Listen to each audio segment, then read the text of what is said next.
Good morning বন্ধুরা, কেমন আছেন আপনারা সবাই? আশা করি সবাই ভালো আছেন, সুস্থ আছেন। আমিও ভালোই আছি। আজকে বৃহস্পতিবার, সকাল এখন 7:30 বাজে। রান্নাঘরে চলে এসেছি, রান্নাবান্না বসিয়ে দিয়েছি। ওদিকে ভাত ফুটছে টকবক করে, আর এদিকে কলমি শাক ভাজা বসিয়েছি পেঁয়াজ দিয়ে। আর এখানে মাকে দিয়ে একটু মাছ আনিয়েছিলাম, কাটাপোনা মাছ, 2 পিস পেটি আছে, আর আছে অর্ধেক মাথা আর একটা মাছ হচ্ছে তন্ময়কে দেবো, আর 1 পিস পেটি তিশানের জন্য। এদিকে ভাত ফুটছে, এবারে বন্ধ করে দেবো। রান্নাবান্না বলতে মাছের ঝোল হবে আলু দিয়ে, আর ওই কলমি শাক ভাজা, আর কিচ্ছু করব না। এদিকে আদা রসুন কেটে নিয়েছি, এখানে একটা মশলা করব। পেঁয়াজ, আদা রসুন, টমেটো, কাঁচা লঙ্কা দিলেও ভালো হতো, কিন্তু যদি বেশি ঝাল হয়ে যায় সেই কারণে আর দিলাম না। আর এখানে দেখুন সকাল থেকে আজকে পুরো মেঘলা হয়ে আছে। বাবা কি যে ওয়েদার হয়েছে না, মানে সত্যি। বর্ষাকালে বৃষ্টি হবে সেটা কোনো বড় কথা নয়, কিন্তু এই যে পুজোটার সামনে এরকম হয়ে আছে না, পুরো মনটা খারাপ লাগছে জানেন। আর রোদ্দুর উঠলে দেখবেন ঘরের কাজ করতেও এনার্জি লাগে, কিন্তু এরকম মেঘলা মেঘলা দিনে না রান্না করতে ইচ্ছা করে, না খেতে ইচ্ছা করে না বললে তাহলে ভুল হবে। খেতে মানে মুখ চালাতে সব সময়ই ইচ্ছা করে, সেটা সবার, আমার একার বলে নয়। সেটা বর্ষাকাল হোক, গ্রীষ্মকাল হোক, শীতকাল হোক, যাই হোক না কেন, মুখ চালাতে সবসময় সবাই পছন্দ করে। তো চলুন, ওদিকে রান্নাবান্না বলতে একটু ঢ্যাঁড়স ভাজা করছি ওই ত্রিশানের জন্য। গতকালকে বলেছিল খিচুড়ির সাথে ঢ্যাঁড়স ভাজা খাবে, কিন্তু করে দিইনি, আজকে একটু করি। আর এখানে কলমি শাক করছি। কলমি শাকটা তো তন্ময়ও খাবে, তিশানও খাবে। কলমি শাকটা এদিকে হয়ে গেছে, ওদিকে ঢ্যাঁড়সটাও বসিয়ে দিয়েছিলাম, ঢ্যাঁড়স ভাজাও কমপ্লিট হয়ে গেছে। ভাতটা তো ফুটিয়ে নামিয়ে দিয়েছি। চা বসিয়েছি মানে জানবেন 8টা কি 8:10 হতে যায়। আমি ওই সময়টা করেই চাটা মোটামুটি বসাই, আর 8টা থেকে গান শুরু হয়ে যায়, চা করো চা করো। একটু সুর দিলে আমার মনে হয় আরও ভালো হতো। তো চলুন, চা বসিয়ে দিয়েছি। আজকে ভাবছি দুধ চা খাবো না লিকার চা খাবো, আমিও খানিকক্ষণ ধরে ভাবি জানেন তো, তারপরে চা বসাই। এদিকে মাছের ঝোলের জন্য আলুটা ভালো করে কষিয়ে নিয়েছি। আদা রসুন পেঁয়াজ টমেটো যে মশলাটা করেছিলাম সেটা দিয়ে দিলাম। তো পুরোটাই দিয়ে দিয়েছি, কারণ একটা তরকারি দিয়ে ভাত খাবে তো, একটু ভালো না হলে না মুশকিল আছে জানেন তো। দুটো বাজতে না বাজতে ফোন আসবে, ঝোলটা না পাতলা হয়ে গেছে। তো সেই কারণে একটু রসিয়ে কষিয়ে রান্না করব আর কি। আর অল্প করে একদম ধনেপাতা দেবো, একদম ছিটিয়ে, মানে কি বলবো, মানে মুখেও পড়বে না, আবার গন্ধও ছাড়বে, এরকম ব্যাপার আর কি।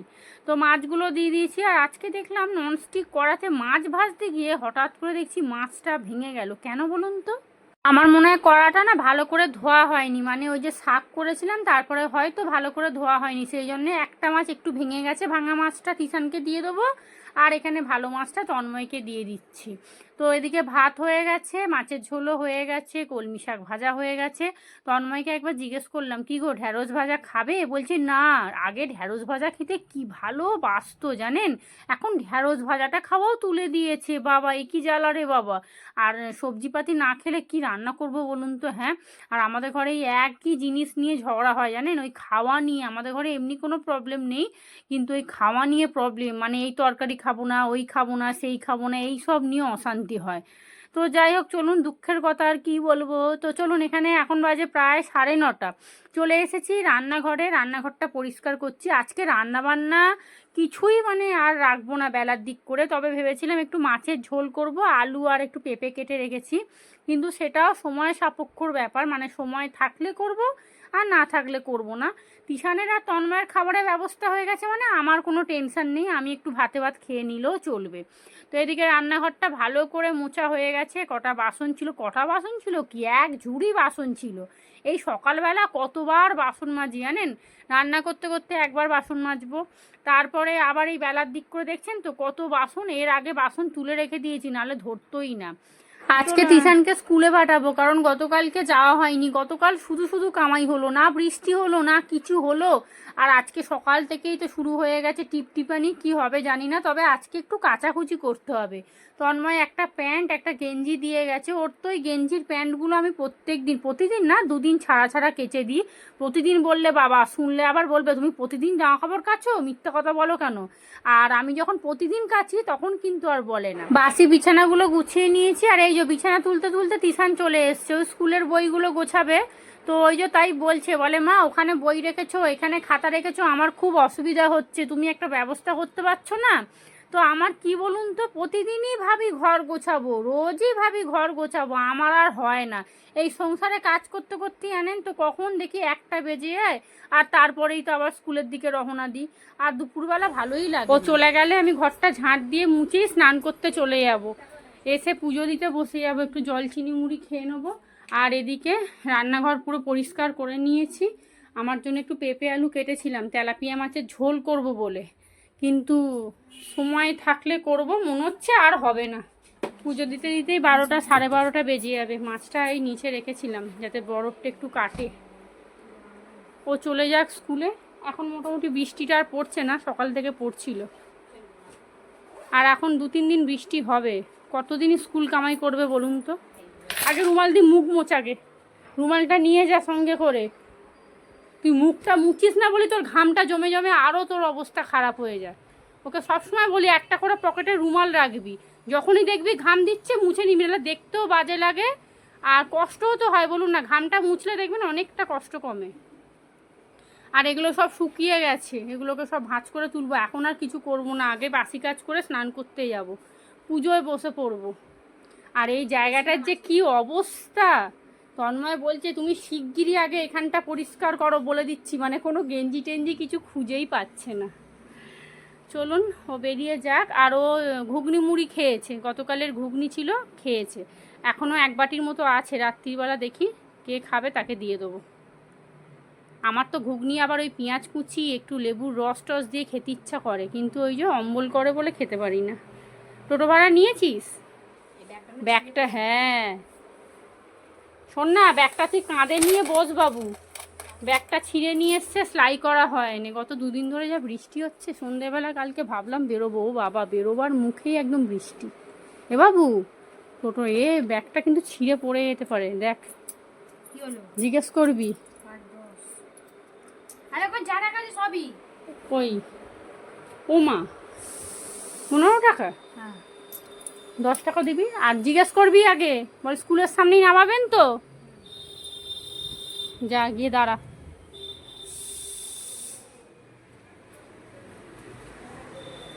চলুন চলুন, ঘর ঝাড় দেওয়া মোছা হয়ে গেছে, টিউশনও পৌঁছে গেছে, ফোন করে দিয়েছিল।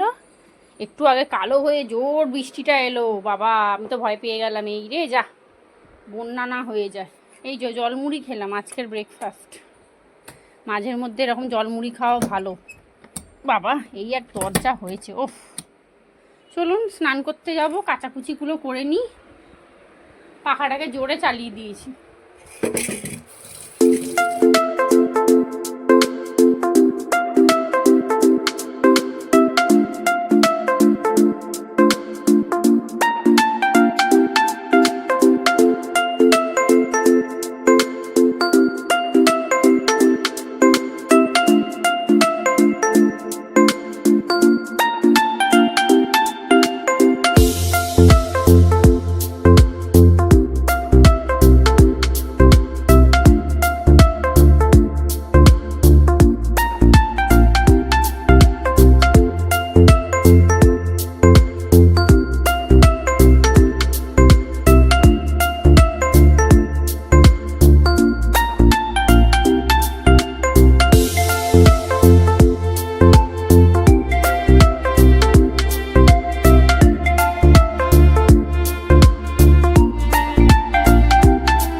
বারোটা এখন 10 বাজে, পুজো স্নান সব হয়ে গেছে।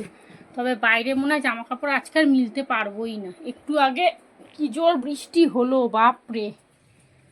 আবার এখন দেখছি শুরু হয়েছে খানিকটা হালকা হালকা। থাক, এখন আগে ভিডিও এডিট করি। বৃহস্পতিবারের বড় কাজ হয়ে গেছে, এটা একটা শান্তি। চলুন, এগুলো এখন থাক। তন্ময়ের প্যান্ট জামা আছে, কেচেছি, দুটো গেঞ্জি, একটা প্যান্ট, সব মিলতে হবে। আর এগুলো সব বাসি জামা কাপড়। আর নিচে তন্ময়ের সব জামা কাপড় আছে, আর ছোট ছোট দুখানা টাওয়ালও আছে। ওই এখন ওইগুলো বার করে না হাত পা মুছছি। এই বর্ষাকালে ওগুলো শুকোতে বেশ সুবিধা। ছোট্ট জিনিস, এই দেখুন আবার শুরু হয়েছে। যাক, এখন 12টা 12:30 বাজে, যা হবি হয়ে যা। 1:15 করে বেরোবো। এখন বাজে 1:05, আনতে যাব। দেখুন কিরম বৃষ্টি শুরু হয়েছে, দেখেছেন কি অবস্থা। একটা ছাতায় কি আর হয়? আর একটা ছাতা কিনতে হবে তিশানের জন্য। এখানে রেনকোটটা নিয়ে নিই ব্যাগের ভেতরে। এই রেনকোটটাও তিশানের হয় না, জানেন তো, ছোট হয়ে গেছে। আর ব্যাংকে থেকে 50 বার ফোন করছে, প্যান কার্ড আর আধার কার্ড নিয়ে আসুন। এই 3 দিন ধরে শুরু করেছে। এই বৃষ্টিতে কি করে যাব বলুন তো, ভাল লাগে না। চলুন বেরোই। যেতেও তো সময় লাগবে, বৃষ্টির মধ্যে ঢিকঢিক ঢিকঢিক করে যেতে হবে। এসে খাবো, খিদে পেয়ে গেছে। আজকে সেরকম কিছু খাইনি তো, খিদে পেয়ে গেছে। আর জামা কাপড় আর কি মিলবো, ওই যে পড়ে আছে। প্যান্টটা কাচলাম, কিন্তু শুকোবে কি করে জানি না। বাইরে তো সারাদিন আজ বৃষ্টি হয়ে গেল। দুপুর এখন 2টো বাজে। তিশানকে স্কুল থেকে এই সবে নিয়ে আসলাম, এখনও ঝিরঝির করে বৃষ্টি পড়ছে। আজকে দুপুরে লাঞ্চ মেনু, হাঁড়িতে ভাত আছে, ওদিকে হচ্ছে ঢ্যাঁড়স ভাজা করেছি, আর এখানে তিশানের জন্য মাছের ঝোল, আর এখানে আছে কলমি শাক ভাজা। আর মা গতকালকে যে খাবারগুলো নিয়ে এসেছিলো, এখানে চাল কুমড়ো সর্ষে দিয়ে দারুণ হয়েছে, কি বলবো, এই দিয়ে ভাত খাওয়া হয়ে যাবে। আর এখানে আছে ভোলা মাছের মাথার ঝাল। আর এই দেখুন পুরো অন্ধকার হয়ে এসছে, মানে জোর নামবে। যখন বেরোলাম তখনও তো বৃষ্টি। আর দেখছেন জামা কাপড় আর মিলতেই পারিনি, ওই বালতির মধ্যেই পড়ে আছে। তিশান এদিকে টিভি দেখছে, চলুন খেয়ে নিই এবারে। সন্ধ্যা এখন বাজতে যায় প্রায় 6:30। চলে এসেছি রান্নাঘরে, 6:30 না, 6:45 হবে হয়তো। উঠে আমি সন্ধে দিলাম, তারপরে জামা কাপড়গুলো বাইরে মিলেছিলাম দুপুরবেলা, জানেন, যে বৃষ্টিটা হচ্ছে না, তাহলে জলটা যদি ঝরে যায় তারপরে ড্রামের মধ্যে রেখে দেবো। ও বাবা, 3:30 4টে থেকে কি বৃষ্টি শুরু হয়েছে। বৃষ্টি আর থামে না, জানেন। এক এক সময়তে এত জোরে হচ্ছে যে কি বলবো। আজকে সারা দিন বৃষ্টি পুরো। মানে আমি তিশানকে যে স্কুলে পাঠিয়েছি না, আফসোস করছি যে কেন গেলাম। তবে যাই হোক, ছুটিটা আর হলো না। সন্ধ্যাবেলা একটু চা করে নিচ্ছি। আমার জন্য লিকার চা করেছি, তন্ময়ের জন্য দুধ চা বসিয়ে দিয়েছি। আর তন্ময়ও আজকে তাড়াতাড়ি চলে এসছে, 6:10-15 করেই চলে এসছে। আমি সন্ধে দিচ্ছি তখনই ও ঢুকে পড়েছে। আর ও ঢুকেছে, জোরে বৃষ্টিটা এসেছে। এদিকে মুড়ি মাখছি, একটু পেঁয়াজ কুচি আর একটু চানাচুর, একটু তেল নুন দিয়ে, নুন না ওই তেল দিয়ে আর কি। আর আচারটা তো শেষ হয়ে গেছে। আমাকে বলেছিল সুপ্রিয়া, যদি আচার কোথাও পাও নিয়ে আসবে। তো আমি ওই ভুজিওয়ালার দোকানে যে একটু আচার খুঁজবো, আমার মনে নেই একদম। আর একটু গাড়ির আওয়াজ হচ্ছে, আপনারা প্লিজ কিছু মনে করবেন না, বুঝতেই পাচ্ছেন তো, একদম রাস্তার ধারে ঘর, সব সময় গাড়ি যাচ্ছে। কোথায় আর ভয়েস দেবো, দুটো মাত্র ঘর তো বলুন না। যাই হোক চলুন, এদিকে চা হয়ে গেছে, চা খাওয়া হয়ে গেছে। আর সন্ধেবেলা আজকে একটা কাজ সেরে রেখেছিলাম, সেটা হচ্ছে ময়দাটা মেখে রেখে দিয়েছিলাম। ময়দাটা না দেখছি 1 ঘন্টা 2 ঘন্টা মেখে রাখলে দারুণ নরম হয় একদম, লুচি পরোটা যে কোনো কিছু। তবে আজকে আমার প্ল্যান ছিল একটু আলুর পরোটা করব, কিন্তু ওই দুপুরবেলা না ঠান্ডা জল দিয়ে চান করেছিলাম। এখন তো ট্যাঙ্কির জল ভীষণ ঠান্ডা হয়ে আছে। ও বাবা, সন্ধ্যের পর থেকে দেখছি ঘাড় মাথা কেমন যন্ত্রণা হয়ে ভার হয়ে আছে একদম। আর আমার যেহেতু সাইনাসের প্রবলেম, তো আমার একদমই ঠান্ডা লাগানো যাবে না। ডাক্তার বলেই দিয়েছে যে বৃষ্টি বৃষ্টি হলে হালকা করে গরম জল দিয়ে স্নান করবেন।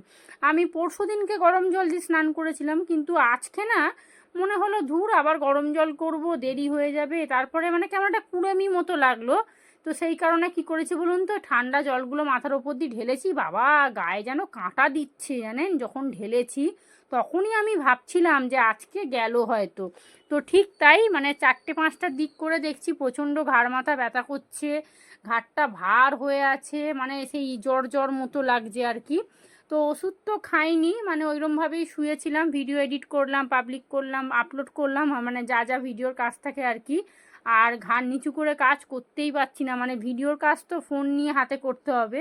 একে তো মাথা ঘাড় পুরো যন্ত্রণা হচ্ছিল, মাথাটা পুরো ভার হয়েছিল। সেই অবস্থায় 1.5-2 ঘন্টা পুরো এক নাগাড়ে ফোনের দিকে তাকিয়ে মানে এডিট করেছি, ভয়েস দিয়েছি, আপলোড করেছি, অনেক কাজ থাকে। পুরো 5টা অবধি এইসব কাজেই আমার মোটামুটি চলে যায়। তো সেই কারণে মানে আরও কষ্ট হচ্ছে, দেখছি চোখ টোক সব ব্যথা করছে একদম। ভাবছিলাম দুপুরবেলাটা প্যারাসিটামল খেয়ে নিলেই ভালো হতো, কিন্তু কি বলুন তো, ওই কথায় কথায় না ওইরকম প্যারাসিটামল খাওয়াটাও ঠিক না। আজকে দুপুরে না ভিডিও আপলোড করতে গিয়ে সত্যি বলছি আপনাদের আমার চোখে জল এসে গেছে, যে আমি এত কষ্ট করে ভিডিও দিচ্ছি, দেখো ভিউ নেই, সাবস্ক্রাইব নেই, ওয়াচ টাইম হয়ে গেছে পুরো 4000 ঘন্টা হয়ে গেছে, কিন্তু সাবস্ক্রাইবই হচ্ছে না। যারা ব্লগ দেখছেন আপনারা, তাদের কাছে আমার রিকোয়েস্ট, প্লিজ আপনারা চ্যানেলটা সাবস্ক্রাইব করুন। সাবস্ক্রাইব করতে কোনো টাকা লাগে না, আপনাদের 5টা সাবস্ক্রাইব হলে আমার অনেকটা সাহায্য হবে। আমরা প্রত্যেকেই কম বেশি ছোটোবেলায় কিন্তু ঘটে টাকা জমাতাম, মনে আছে তো? তো ঘরটা কি একেবারে ভরে যেত আপনারা বলুন তো, নাকি অল্প অল্প করে ভরতো? প্রথমে 5 টাকা, তারপর 10 টাকা, তারপর 20 টাকা, তারপর 50 টাকা, যে যা দিয়ে যেত ঘটের মধ্যে ফেলে দিতাম, তারপরে বছরের শেষে সেটা হয়তো কোনো কাজে লাগাতাম। তো আমারও সেম আপনাদের ভালোবাসায় একটু একটু করে 600 সাবস্ক্রাইব হয়ে গেছে। তো আপনারা আরেকটু সাহায্য করুন, তাহলে আমি চ্যানেলটা মনিটাইজেশন করতে পারবো। অনেক দিন ইউটিউবে এসছি, এখনও পর্যন্ত ফার্স্ট পেমেন্ট হাতে পাইনি। কষ্ট করলে তবেই কিন্তু কেষ্ট মেলে, এটা কিন্তু কথাতেই আছে, তাই কষ্ট করে যাচ্ছি, দেখি কবে কি হয়। আর চ্যানেলটা তো প্রথমে ভাবছিলাম ডিলিটই করে দেবো, কিন্তু আপনাদের অনেকজন আপনারা কমেন্টে বলেছেন যে না দিদিভাই চ্যানেল ডিলিট করো না। আমার ব্লগ 2 জন 5 জন 10 জন যারাই ভালোবাসুক না কেন, তারা ওয়েট করে থাকে যে দিদিভাই। তো চলুন আজকে অনেক মনের কথা বলে দিলাম, বক বক বক বক করেই গেলাম, কিছু মনে করবেন না। আজকে রাত্রে ডিনারে পরোটা করছি, আলুর পরোটা করবো ভেবেছিলাম, কিন্তু মন মেজাজ কোনোটাই ভালো নেই। মন ভালো নেই বলবো না, মানে ওই যে বললাম না বিকেল থেকে শরীরটা কেমন যেন ম্যাজ ম্যাজ করছে, মাথা ঘাড় সব ব্যথা করছে। তো আমার মনে হয় বৃষ্টি বৃষ্টি হলেই না আমাকে একটু গরম জল করেই স্নান করতে হবে। এদিকে একটু আলুর দম করেছি, আর ওদিকে পরোটাও হয়ে গেছে, আর দেখুন বাসন মাজাও চলছে কিন্তু। আর আমাদের না এই বেসিনের মনে হচ্ছে ওই পাইপটা খারাপ হয়ে গেছে, বেসিনের ওই কলটা দেখছেন না একদম নিপ নিপ করে জল পড়ছে, আমার আর ভালোই লাগছে না। এই তো কমাস হলো বলুন তো জলের লাইনটা করলাম, আমি তো আপনাদের ব্লগে দেখিয়েছিলাম। তো একদম নিপ নিপ করে জল পড়ছে, যখনই মানে জল শেষ হয়ে যাচ্ছে ট্যাঙ্কিতে, জল যখন চালাচ্ছে না, তারপরে একদম জলই পড়ছিল না, এতক্ষণ তো জলই পড়ছিল না। পাইপের ওই পাইপ বলছি, ধুর, ওই কলের মুখটা খুলে কোনো রকম করেই এতগুলো বাসন মাজলাম।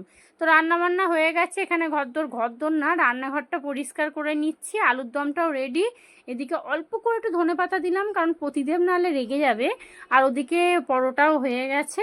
তো চলুন এবারে ওই ঘরে যাই, তিশান কি করছে আপনাদের দেখাচ্ছি। চলুন, রান্নাঘরের কাজ মোটামুটি কমপ্লিট হয়ে গেছে। আর কলটার অবস্থা তো কি বলবো, একবারে মানে বিচ্ছিরি হয়ে গেছে একদম। কেন এরকম হচ্ছে জানি না, নতুন পাইপ লাগালাম তারপরও এরকম দশা। আর এই দেখুন ভিজে জামা কাপড়ের অবস্থা তো মানে মারাত্মক, শোচনীয় ব্যাপার। তো চলুন বিছানাটা রেডি করে এখন একটু শোবো, কারণ বললাম না ওই যে ঘাড় মাথা সব যন্ত্রণা হচ্ছে, গা হাত পা ম্যাজ ম্যাজ করছে। তিশান তো টিভি দেখেই যাচ্ছে। জামা কাপড়গুলোকে একটু ওই চেয়ারের ওপর তুলে রাখি, দেখি তুলতে পারি কিনা, কারণ যা ভারী। তো চলুন ব্লগটাও তাহলে এখানেই শেষ করি। আপনারা সবাই ভালো থাকবেন, সুস্থ থাকবেন, সাবধানে থাকবেন। ব্লগটা যদি ভালো লাগে চ্যানেলটা অবশ্যই সাবস্ক্রাইব করবেন, আর কমেন্ট করে জানাবেন কেমন লাগলো। তো চলুন আজকের মতো সবাইকে টাটা।